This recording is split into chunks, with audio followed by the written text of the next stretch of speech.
What's up, everybody, and welcome to another crossover Thursday here on the Locked On Podcast Network.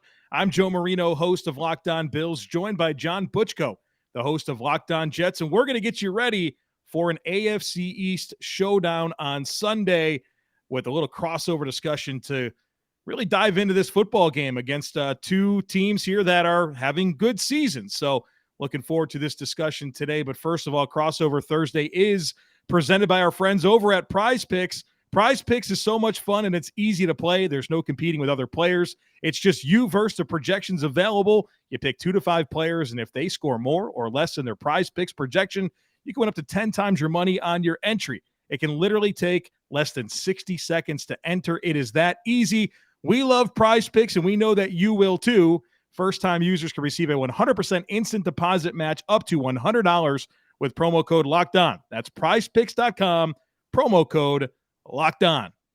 Well, John, this is the first time that we've had a chance to speak since the start of the season, and the New York Jets, they're 5-3, and that is pretty significant based on some of the expectations for them and what recent history has told us about the Jets. It doesn't look like the same old Jets so far, looking good on defense and a lot of things to be excited about on the offensive side of the football. So, John, welcome in, and looking forward to chatting about this game with you. Joe, I was thinking about this. We've been doing this, probably 3 to 4 years. This is the first time I think we've ever had a game where both teams were over 500. It's very exciting. This is also the first time we've done it on YouTube. You look great, by the way, Joe, today. I just want to mention that. But I think this is and it's just like we all thought. We all thought the Bills would be at the top of the AFC, and we all thought the Jets would be, maybe not, but it's a very exciting game. I'm really looking forward to this one. Yeah, right now the Jets are the first wild card, right? 5-3, right. Number 2 in the division, and the Bills haven't won a division game yet. So this is a big one. So, John, as we start our conversation here, really focusing in on the biggest story for each team, I'll let you go first here. What's on your mind with the Jets in this game? Well, Joe, I think right now it's Zach Wilson, second-year quarterback. Even though the Jets are off to a good start, 5-3, there have been some questions about Zach Wilson so far. He had a tough game against New England last Sunday, threw for over 350 yards. In fact, his first 300-yard game in the NFL, but threw 3 interceptions. And it's one thing to throw an interception. There are interceptions, and then there are really bad interceptions. And all 3 of the interceptions Zach Wilson threw last Sunday, they were of the ugly variety. And there was one right before the half that really swung momentum of the game. The Jets were in control of the game. They were up by a touchdown at that point. So you want to put points on the board, but more importantly, you just don't want to make a big mistake. Now, New England was only able to convert that into a field goal, and the Jets actually had a pick 6 wiped off by a roughing the passer penalty. But this game was a struggle for Zach Wilson. But even before then, you could argue that the Jets were winning games either in spite of Zach Wilson, or Zach Wilson was kind of irrelevant because the Jets were really working their run game during their 4-game winning streak. Breece Hall was having a phenomenal rookie year. Breece Hall was at a pace where he was going to be right in the mix for offensive rookie of the year, and the defense was dominating. So even though the Jets had a 4-game winning streak, now the first of those wins was against the Pittsburgh Steelers, where Zach Wilson led a 4th quarter comeback and played very well. But after that, he had a game against Miami where, he was okay. He didn't do anything too great, didn't do anything too terrible. Then he had 2 games that were really rough. And right now, Zach Wilson, he's having issues in the pocket. He's getting mixed up on some of his reads. He's been kind of indecisive. He's been very quick to bail on the pocket. And this Bills defense, this is not the defense you want to see come to town when you're a young quarterback struggling. This is a top-notch defense, as I'm sure all your listeners know. So how Zach Wilson responds to this test is this top story for the Jets. And the Jets have a bye after this, so whatever happens on Sunday, we're either going to be talking about really good things for 2 weeks, or we're going to have 2 weeks where there's going to be a lot of dissecting what's going wrong with this young quarterback. Now, Joe, let me turn the question to you. Buffalo Bills off to a great start. What's the top storyline? Well, first, if I could comment just a little bit there, and I want to talk more about Zach Wilson through my own lens in the next segment, but I will say this because you mentioned a 3-interception game for Zach Wilson against the Patriots, and a game that the Jets only lost by 5 points, right? They were in this thing, and like you said there, they were in control for a decent amount of it. The turning point for Josh Allen in his career was a 3-interception game against the Patriots, where they lost by 6 points, and that included a blocked punt return for a touchdown for New England, and also a situation where later in the game, Josh Allen, he took a hit and was concussed and wasn't able to finish, and the Bills had 2 game-winning drive opportunities after that Josh Allen couldn't be a part of. And that was, if you ask Josh Allen, he'll tell you that was a turning point in his career. That's when he learned that he needed to change his approach to the way that he plays football. And for the Jets, I'm sure that the lessons that Josh learned against New England are very similar to what they hope Zach Wilson will learn coming out of that game against New England. Like I said, more thoughts on Zach Wilson coming up in the next segment. But when I do look at this game from the Bills' angle and what the biggest story for Buffalo is, I think you have to mention the 3 new additions to the roster that have come this week, whether that's the activation of Tre'Davious White or the trades that they made for Nyheim Hines and Dean Marlowe. And so real quick on each of these players, Nyheim Hines obviously comes over as a really explosive receiving back that provides a lot of value as a punt returner. And the Bills invested a second-round pick in James Cook, and he's been okay, really kind of a slow start, has kind of flashed a little bit more in recent weeks, but I don't think he's necessarily shown enough where you feel like you have that number 2 to go with Devin Singletary, and you want that receiving skill set. You want that punt return ability. And so whether it's the punt return dynamic that he provides, and he's been very good at punt returns throughout his career with the Colts, over 110 fielded punts, only 2 muffs, and nearly 12 yards average per punt return. He's very good in that capacity. And you think about what he's going to offer the offense as a receiving back, you've now inserted a tried and true veteran in Nyheim Hines to replace 2 rookies in James Cook and Khalil Shakir, who was handling your punt return duties. And not that either of those players have not played well, but I think for a team like Buffalo that has Super Bowl aspirations this year, the less you can rely on rookies, the better, right? And allow them to kind of onboard and evolve, as opposed to being that number 2 receiving back, as opposed to being that lead punt returner. Now you have Nyheim Hines to do that. Let's see what he looks like this week against the Jets. What type of opportunity is he going to get? Then you go to Dean Marlowe, a player that Sean McDermott had for a couple of years in Carolina. They had him in Buffalo until 2020. So basically a 5-year stretch that Dean Marlowe was with Sean McDermott, knows the system. And obviously he left in free agency after the 2020 season. He certainly had an opportunity to be a starter somewhere elsewhere. In Buffalo, that wasn't going to happen, right, with Jordan Poyer and Micah Hyde. So he goes and kind of looks for that opportunity, but he finds himself back now that the Bills have had some injuries at safety. Micah Hyde's out for the year. Jordan Poyer is week to week right now with an elbow injury. I doubt he plays against the Jets. And now you have a tried and true player to step into your defense that knows the team, that knows the scheme, that you feel good about in terms of solidifying your safety depth with a guy that's been around this team for a lot of years, to be quite honest. And then the return of Tre'Davious White. Does he play this week? I'm not sure, but it's soon. And you want to talk about significant midseason additions to a football team. How about an all-pro corner in Trey White? That's going to be a big boost to the Bills. And the players that have stepped in since have played well, whether it's Dane Jackson or the 2 rookies, Kyer Elam and Christian Benford. But Trey White's an all-pro. Trey White's a guy that takes away the football. Trey White's a guy that can shadow another team's number 1 wide receiver. I'm sure the Jets are enjoying what a number 1 corner is like in Sauce Gardner to this point. And the Bills just got that back right now, and that's only going to help an already very, very good defense. And so, to me, the biggest storyline for the Bills in this game has to be the 3 new additions and how they can help the football team starting this week. Whether you're looking to pop the question, have a milestone to celebrate, or want to let your love sparkle, Blue Nile can help you make your celebrations even more memorable. As the original online jeweler, Blue Nile offers the largest selection of independently graded diamonds and pieces priced significantly below traditional retailers. Blue Nile has helped millions of couples create their perfect engagement ring. Their easy online tools let you choose the diamond shape, size, and clarity, as well as setting style.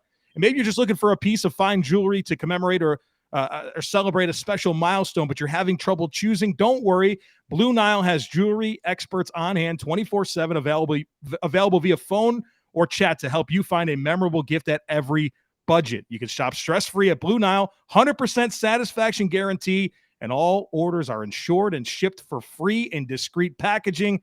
They also have some overnight shipping available if you're in a rush. So make your moment sparkle with Blue Nile. Go to BlueNile.com and use code LOCKEDON to save $50 on your purchase of $500 or more.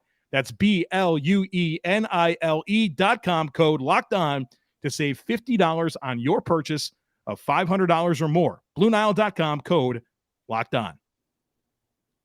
All right, John, let's now focus our conversation on the key matchup or matchups that can win the game for each team. And I said I wanted to talk a little bit about Zach Wilson. And this is where I'm going to do that, because I think this game will be defined by how Zach Wilson plays against the Bills defense. So that's my matchup. Zach Wilson against the Bills defense. There are some things that are troubling for me when I watch Zach Wilson and I study Zach Wilson, which I did on Tuesday. And let me stop right there, because I love this defense. I'm very impressed with this defense. I think number 2 in the NFL in limiting rushing yards per carry. They are limiting opposing quarterbacks to a passer rating of 76.7. That's phenomenal. They got the 3rd highest pressure rate in the NFL and the 5th lowest blitz rate. They're doing a lot of good stuff on defense.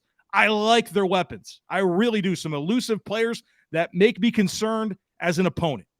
The offensive line, injuries, you hate to see it, but I think if they had Elijah Vera Tucker and either Mekhi Becton or George Fant, you could feel good about that offensive line.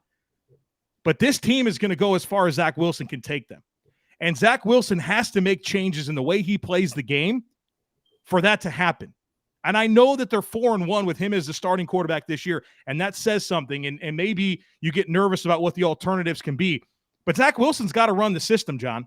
He's got to run the system. This is a system that guys like C.J. Beathard and Mike White at times and Nick Mullins and Jimmy Garoppolo, you can list a lot of quarterbacks that have had success in this system because they're willing to run it. And for Zach Wilson, obviously I studied him in depth at BYU. And you loved the off-script stuff. You loved what he was able to do in terms of extending plays and making throws down the field. And that's a great bonus. That's a great bonus for a quarterback to have. But you have to be willing to play within structure. And there are some metrics about Zach Wilson that have me greatly concerned. And the first one is his average time to throw, 3.19 seconds. That's the slowest trigger in the NFL for every quarterback not named Justin Fields. That's a problem for an offense that is predicated on free access, getting the ball out of the quarterback's hands quickly, and relying on yards after catch. And they got the weapons to do it. They're just not having the quarterback that's going to pull the trigger and play within structure with consistency. He's holding onto the ball for 3.19 seconds. When he gets it out in under 2.5 seconds, which is a benchmark for quarterback play, 72% completion percentage, 88.4 passer rating. All right, we can live with that. When he's holding onto it over 2.5 seconds, keeping in mind he's averaging nearly 3.2, that completion percentage comes down to 41%. That passer rating comes down to 56.7%. Or not percent, but a rating, 56.7. That's the second worst passer rating in the NFL when holding onto the ball for over 2.5 seconds. Zach, why are you holding on to it? What are those conversations like between him and Coach LaFleur about the way he's approaching the ball game? And then you look at his vertical passing, right? You'd hold onto the football seemingly to push the ball down the field. Well, on throws where Zach Wilson throws it 20 yards or more down the field, he's 4 of 15 with 3 interceptions and a passer rating of 39.6, which is 3rd worst in the NFL. So if you're holding onto the football to throw it down the field, the results have to be better. And the last thing that I'll say is the pressure splits are insane to me, John. When he's kept clean, he's good. 73% completion percentage, 9.5 yards per attempt, passer rating of 109.4. That's phenomenal. When he's under pressure, 19% completion percentage, 3 yards per attempt, and a passer rating of 7.1. That passer rating and that completion percentage under pressure, dead last in the NFL by huge margins. So for a Jets offensive line that is allowing a little too much pressure, right? He's facing pressure on 28% of dropbacks. That's 4th highest in the NFL. This is not adding up in a good way. And so is this going to be the turning point for Zach Wilson's career, coming off of what we just talked about with the Patriots and the lessons that can be learned there, and him starting to kind of reinvent himself? You can't major in minor components of the position, right? You have to play within structure, and the cherry on top is the outside of structure stuff. And so for Zach, he's talented. He's really talented. And if he can play within structure and use his dynamic playmaking ability otherwise to complement that, I think this can be a dangerous football team. But until that happens, it's hard to really buy in on this team because of the limitations that I think he's giving this offense. I like this. Like I said, the defense, I love it. The skill players really like it. My goodness, if you have Breece Hall, you're even better. Zach Wilson is going to define the success of this team, especially in a marquee game on Sunday against the Bills. Joe, that was so insightful. I'm afraid I'm going to wake up tomorrow to an email and find out you're the new host of Locked On Jets, because that was a great breakdown. And you actually led the perfect segue into my matchups. I have two. I have one for both sides of the ball. And you talked about it. It's been one of the keys this season. Zach Wilson has not fared well under pressure. And I'm looking at this matchup at right tackle because the Jets are going to be playing Cedric Ogbuehi, a former first-round pick, but a guy who really has never lived up to his first-round status. And he's only in there because the Jets have had so many injuries at the tackle position. Mekhi Becton goes down. George Fant goes down. Max Mitchell, the rookie who's not even supposed to be playing, goes down. Then Elijah Vera Tucker. On the other side, you have Dwayne Brown go down. Fortunately, Dwayne Brown's back, at least providing some stability on the left side of the line. But when you have an offense that's struggling, and when you have a quarterback who's not playing well under pressure, you don't want to look and see a matchup of Cedric Ogbuehi versus Von Miller. This is the type of matchup that can really destroy a game for you. You want Zach Wilson to feel comfortable in this game. You want Zach Wilson, after a rough game against New England, to feel like his line's going to protect him. You want him to feel comfortable in the pocket, because there have been too many points this year, and you said it perfectly, where Zach Wilson is bailing too early on the pocket. It feels like he's getting a little bit panicked when he's under pressure. And I look at this matchup, and it's one that could really be a problem for the Jets. And then I'm going to go to the other side of the ball, and it's kind of a weird matchup because usually you wouldn't take a quarterback versus a group of linebackers, but I look at Josh Allen versus the Jets linebackers, especially CJ Mosley, but you can also throw Quincy Williams, maybe even Quan Alexander into that mix. And the reason I'm going there is on the outside, at the receiver position, you got some really compelling matchups. I think Sauce Gardner versus Diggs is really interesting. I'm not sure who's going to emerge victorious in that matchup. DJ Reed, you also have playing really solid at the corner position for the Jets. Gabriel Davis, a receiver I really like, a receiver I was hoping the Jets would draft a couple of years ago. I don't know whether the Jets or Bills win that matchup, because I think that those are really interesting dynamics. I think that those could go either way, but I look at the middle of the field, and if there's been a weakness for the Jets this year on the defensive side of the ball, I think it's been at the linebacker position. CJ Mosley's played some good games, but he's not the guy he used to be in Baltimore. Quincy Williams is very up and down. Quincy Williams is what I call like a high variance player. There's, sometimes the guys are average because they're kind of okay every week. Quincy Williams has games where he's great, and then he has games where he just runs himself out of every play. And I'm looking at the middle of the field. I think that they're going to have a tough time dealing with Dawson Knox. I think, to the extent the Bills will use their receivers out of the backfield, if Hines gets in there, they could have an issue. But also Josh Allen as a runner. There have been moments this year where this linebacker group for the Jets has had trouble against quarterbacks scrambling. I mean, there was one play week 2 against Jacoby Brissett, who's nowhere near Josh Allen's league as a runner. And Mosley essentially got juked out of the play. So I worry about Josh Allen's running ability against them. I worry about the Bills to the extent they're going to be able to game plan to isolate their backs and tight ends against these linebackers who have their moments against the run, but are really not strong cover guys. I think the Jets, I don't want to say the Jets are going to control the outside, but I like the way the Jets match up outside a little bit better. You're not going to have Javelin Guidry one-on-one against Stefon Diggs like he did last year in the Meadowlands. But the middle of the field, I mean, that's a huge area that I think this Buffalo offense can exploit. So those are my key matchups, and essentially they're both matchups that I think are problem areas for the Jets, that somebody's going to have a big game unexpectedly for the Jets to win this game.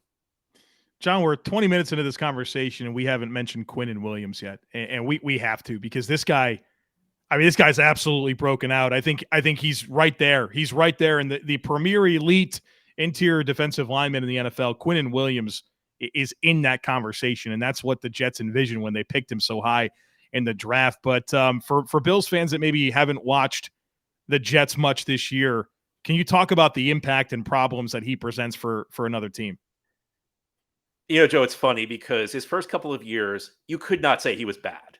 He was a solid player. He was an above average player. I think in 2020, if he had not gotten hurt, he may have made the Pro Bowl. He was right on the cusp.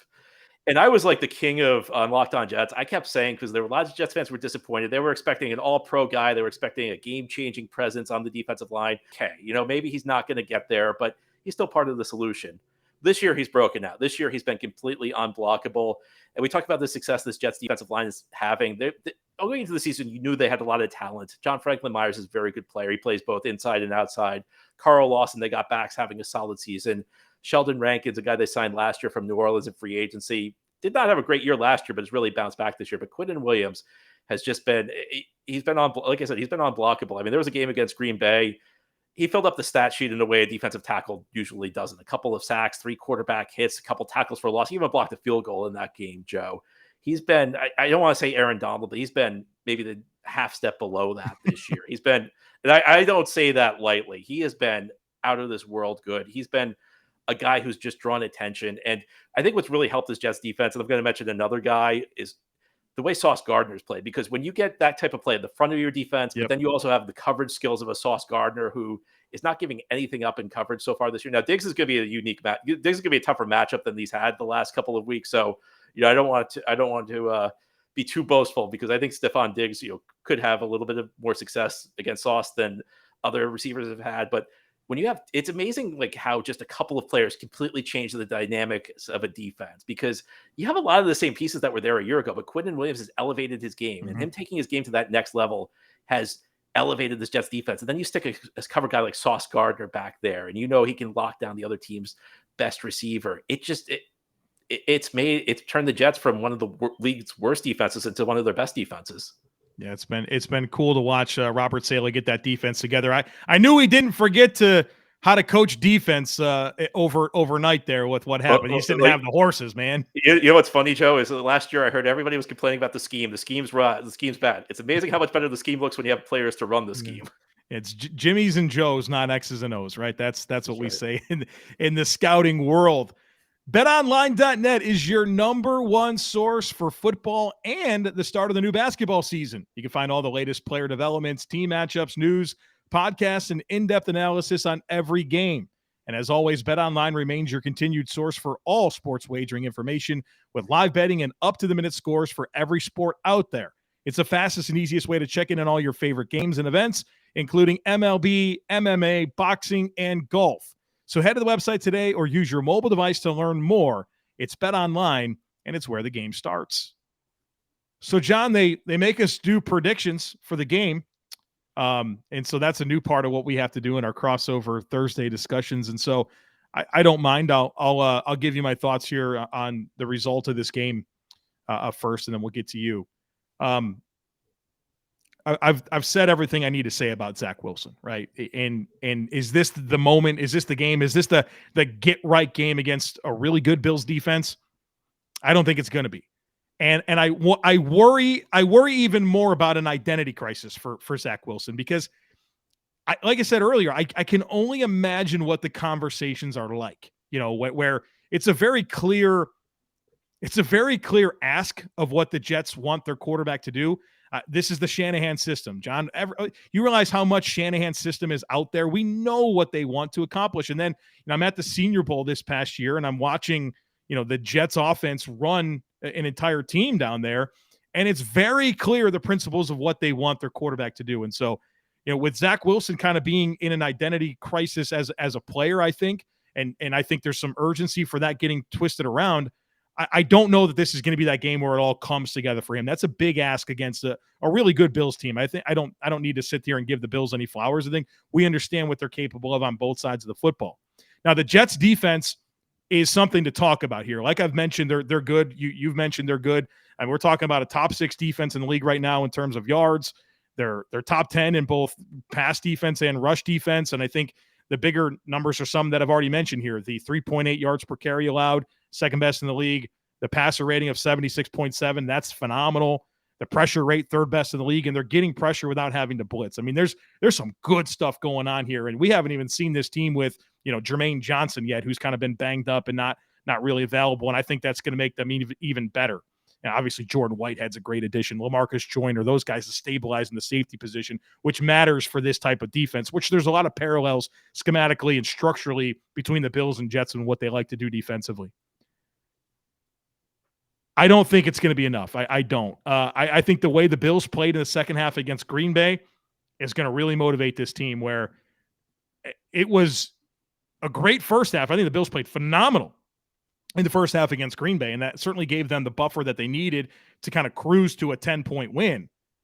But offensively, that team, the team I watched in the second half against Green Bay was not the Bills. And I think they're going to be really hungry to come out and really kind of get right and play the style of football that they want to. And I think they're going to be stressed. I think the Bills offense is going to stress this defense, this good Jets defense, in ways that they haven't been yet. And so there's some fun matchups, and I think the Jets are on the up, but I think this is a big ask for them on Sunday. I like the Bills in this one, 31-17. Joe, when you come off a bad loss like the Jets are, you're looking for what's known as a get-right game. And I look at this matchup, and it's almost like a get-wrong game to me. Like, this is the last team you want to see coming into the Meadowlands. First of all, just because the Bills are probably the best team in the NFL right now, but also stylistically, this is just such a tough matchup. I mean, we talked about Zach Wilson's struggles under pressure so far this year. So you're going up against what, for my money, could be the best defense in the NFL. I actually would like this matchup better for the Jets if they were having a typical Jets season where maybe they had 1 to 2 wins at this point, because then you could talk yourself into a scenario where maybe the Bills are looking past them, and it's a home divisional game. Those things always have wild card. Those things are always a bit of a wild card. I look at this, and to me, one of the things you look to when you're picking a game is if both teams play their A game, who's going to win? And I think that's clearly Buffalo in this one. I think for the Jets to win, something out of the ordinary is going to have to happen. It might be Zach Wilson having the best game of his career when he's facing this much adversity heading into the game. Maybe it's just Josh Allen playing an uncharacteristic bad game. Maybe it's a score that you get on special teams. Jets have had good special teams this year. They played awful last week. So maybe the special teams bounce back and you get a score on them, or you get a defensive score. Something weird needs to happen for the Jets to win this game, but I don't like Zach Wilson going up against this pass rush with this patchwork offensive line. I think the Jets defense can contain Buffalo's offense, but offensively, it's just a struggle for the Jets. You said the word identity, and without Breece Hall, I'm not sure what this offense's identity is. And I think they might be able to figure it out over the course of the season. They have a bye coming up, so maybe that the extra week will help them figure some things out, but I just think this is the wrong opponent at the wrong time for the New York Jets. So I think I'm going Buffalo 20, Jets 10. If you're looking for an X factor, because I think we had a good conversation, and then it was very much like, back to, the Bills are going to win the game, which we both agree. I think if there's that X factor, you kind of mentioned some things to go right for the Jets to win this game. I go to turnovers. I do. And the Jets have been very good at forcing turnovers. They've forced a turnover in every game this year. I'm not sure that another team in the league can say that they've done that. 12 turnovers forced in 8 games. And the Bills, for as good as they've been, they have to do a better job protecting the football. They're committing a turnover on 16.4% of their drives this year. That's 4th worst in the NFL. So, John, that's a talking point I'd run with you for the rest of the week if I were you, because that's how you get it done. And the metric outside of points for and points against that is most correlative to winning and losing throughout the history of football is turnovers. And so the Bills have to be aggressive and play their game, but it has to come with taking care of the football. So that's something I'll be definitely monitoring on Sunday afternoon. Well, Joe, it was great chatting with you as always, and I look forward to doing this once again later in the season when the Jets head up to Buffalo. Yeah, I appreciate it, John. We get to do this a couple times every year. Maybe there's a third one this year. We'll see. How much fun would that be? Oh my God, that would be. I don't even want to dream of that, Joe. Well, yeah, you got to do it, right? You got to do it 1 week at a time. But the win over Miami is a big one that the Jets have on their resume. The Bills don't have a win over Miami, and they certainly don't want to fall to 0-2 in the division at this point. So there's a lot on the line here on Sunday afternoon, and John, thanks again for a great conversation. Thanks to everyone who joined us. We would love it if you took a second to rate, review, share, and subscribe to Locked On Bills and Locked On Jets. For John Butchko, I'm Joe Marino. We look forward to catching up with you again tomorrow.